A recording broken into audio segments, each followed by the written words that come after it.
Bonjour à tous, je suis très heureux de vous retrouver pour une nouvelle vidéo dans la série que nous sommes en train de poursuivre. Je vais donc prier pour commencer cette vidéo. Merci Seigneur notre Dieu pour ce privilège que tu nous accordes de pouvoir partager ta parole. Rends ce moment instructif et bénissant pour chacun d'entre nous. Au nom de Jésus, Amen. Voilà, nous avons donc la joie de pouvoir continuer notre série. Pour rappel, la vidéo précédente, nous avons vu un exemple concernant la méthode d'étude qui consiste à questionner le texte. Donc on a vu Jean 3,16 et j'espère que vous avez eu l'occasion de reprendre vous-même l'exercice à la maison. Et donc là maintenant on va pouvoir voir un deuxième exemple, comme j'avais promis la fois passée, de voir un autre exemple pour donner la possibilité de s'exercer à nouveau avant de passer à une autre méthodologie d'étude. Donc c'est ce qu'on va faire aujourd'hui, et le verset qu'on va étudier suivant la méthode de questionnement, c'est le verset de Philippiens chapitre 4 au verset 4. Donc Philippiens 4, 4. Donc comme la fois passée, je vous encourage à prendre une feuille, un bic, et de vous-même commencer d'abord à poser les questions et répondre, essayer de trouver des réponses. Comme ça, quand je vais donner les réponses que je suggère, vous aurez au moins fait l'exercice pour que ça soit plus intéressant et que ça vous apporte plus. Voilà. Donc, Philippiens 4, 4, prenez le temps de mettre pause à la vidéo et prenez le temps de réfléchir et de chercher vous-même vos questions et vos réponses. Pour rappel, la méthode de questionnement consiste à poser une série de 6 questions et dans le texte, trouver des réponses au départ de ce texte. Et voilà.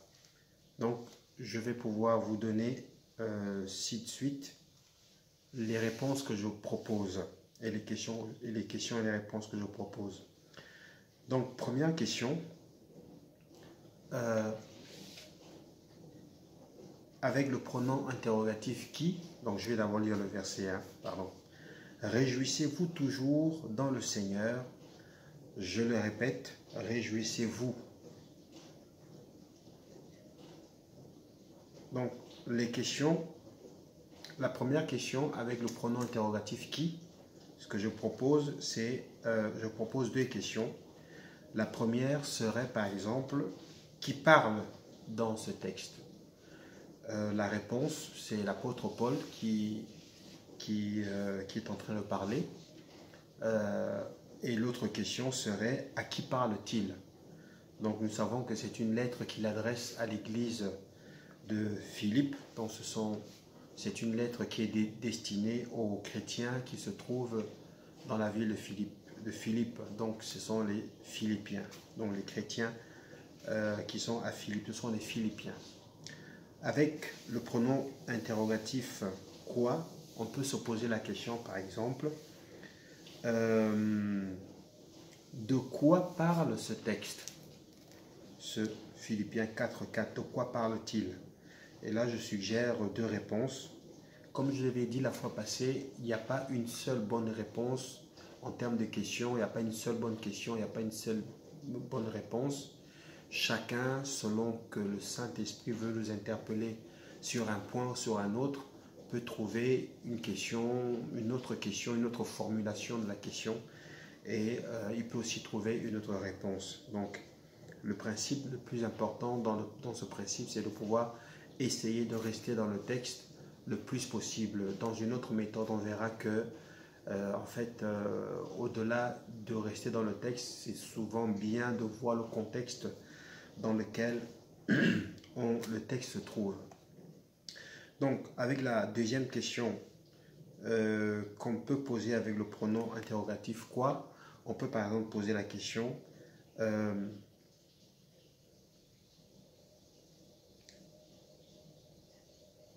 Oui, donc de quoi parle ce texte? Oui, on peut donner une deuxième réponse. La première réponse, c'est le texte parle de la joie dans le Seigneur, de toujours se réjouir dans le Seigneur. Et une autre réponse, ce texte montre une double injonction de l'apôtre Paul vis-à-vis des adressés du moins aux Philippiens. Donc moi, c'est deux choses que je trouve dans ce texte. Premièrement, c'est quand même assez fort. Il dit réjouissez-vous, c'est un ordre quasiment qu'il donne. Réjouissez-vous dans le Seigneur. Et il dit, je le répète, réjouissez-vous. Donc c'est frappant. Donc pour moi, ça me frappe personnellement. Et la deuxième chose que je peux tirer de ce texte, c'est que l'apôtre Paul parle de la joie dans le Seigneur, qui est quelque chose de particulier. Alors, on continue l'examen du texte et les questions avec le pronom interrogatif comment. Et moi, je propose par exemple la question 1 ici en disant comment on se réjouit dans le Seigneur? Comment se réjouit-on dans le Seigneur? Je ne trouve pas nécessairement de réponse dans ce texte à cette question-là, mais bon, c'est une question quand même que j'aurais pu poser. Une autre question que je peux poser dans ce texte, comment est-ce possible de toujours se réjouir? Comment c'est possible? Parce que l'apôtre Paul dit, réjouissez-vous toujours dans le Seigneur. Donc, comment est-ce possible de toujours se réjouir? Se réjouir un jour, ça va. Se réjouir 2 jours, ça va. Se réjouir à des moments particuliers, ça va. Mais comment est-ce possible de toujours être joyeux? Et la réponse que je trouve, c'est possible uniquement dans le Seigneur. Donc c'est pour ça que je comprends qu'il pose la question. Il dit, réjouissez-vous toujours dans le Seigneur. On passe à la question pourquoi. Avec la question pourquoi, on peut poser par exemple la question pourquoi doit-on se réjouir dans le Seigneur? Pourquoi l'apôtre Paul dit-il qu'on doit se réjouir dans le Seigneur?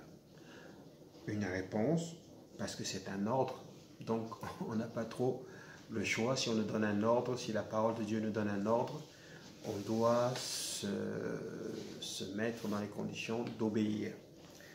Deuxième réponse possible, c'est parce que ce n'est que dans le Seigneur qu'il est possible de toujours être joyeux. Donc, si l'apôtre Paul dit et spécifie que réjouissez-vous toujours dans le Seigneur, c'est que c'est pas pour rien, c'est que c'est dans le Seigneur que c'est possible. Parce que Dieu ne peut pas nous demander quelque chose qui est impossible. On ne peut pas être toujours joyeux parce que la joie, comme on le voit dans le monde, est le résultat de circonstances qui sont plus ou moins favorables. Donc, on sait tous que dans la vie d'un être humain normal, il y a des hauts et des bas, il y a des situations difficiles, plus faciles, il y a des situations qui réjouissent naturellement, il y a d'autres situations qui suscitent plus la tristesse. Mais si l'apôtre Paul dit ici de toujours être joyeux, c'est que, et il précise dans le Seigneur, c'est que ce n'est que dans le Seigneur que cela est possible. Alors, on passe rapidement à la fin en posant les questions avec le pronom quand. Ici, je propose la question quand doit-on se réjouir? Est-ce que c'est chaque lundi, chaque week-end, quand on va à l'église, quand on a un événement heureux? Non. La réponse est claire, elle est dans le texte, c'est toujours. Ça veut dire toujours. En tout temps, en toutes circonstances, en tout lieu, on doit pouvoir se réjouir dans le Seigneur. Et la dernière question, avec le pronom interrogatif où, souvent c'est pas toujours évident de trouver une question avec ce pronom, mais ici c'est évident pour moi. Où se trouve la source de notre joie? Et la réponse est claire, c'est dans le Seigneur. Voilà, j'espère que ce deuxième exemple vous a permis de cerner un peu plus cette méthode que j'appelle la méthode qui consiste à questionner le texte et à trouver des réponses dans le texte. J'espère que ce deuxième exemple vous a permis de cerner un peu plus cette méthode. Je vous encourage à vous-même prendre l'habitude de méditer ou du moins d'étudier avec cette méthodologie pour qu'elle s'installe en vous et que ça devienne un réflexe. Que Dieu vous bénisse et à très bientôt. Au revoir.